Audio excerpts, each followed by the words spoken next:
کہ دن کی کھوئی ہوئی سوئی ہمیں رات میں رسول کے چہرے کے نور سے مل جاتی تھی۔ اب بتائیے کہ رسول کے چہرے میں کتنی شعاعیں تھیں، کتنا نور تھا۔ اب تو ایسا شخص، ایسا آدمی اگر شب کی تاریکی میں اگر کوئی حجرے سے، اگر وہ حجرے سے باہر نکلے اور دشمن محاصرہ کیے ہوئے ہیں گھر کو، تو فوراً پتہ چل جائے گا۔ جس کے چہرے میں اتنا نور ہے وہ اگر گھر سے باہر نکلے تو دشمن فوراً سمجھ جائیں گے کہ یہ وہی شخص جا رہا ہے۔ مگر اللہ کی شان دیکھیے کہ رسول راتوں رات مکے سے مدینہ چلے گئے، دشمن گھر کا محاصرہ کیے ہیں، دشمن کو پتہ چلا ہی نہیں کہ رسول کب مدینے چلے گئے۔ ایک درود پڑھیں بابا۔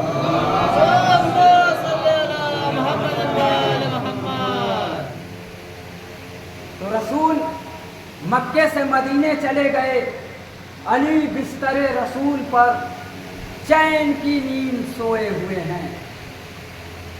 اتنی چین کی نیند علی بستر رسول پر سوئے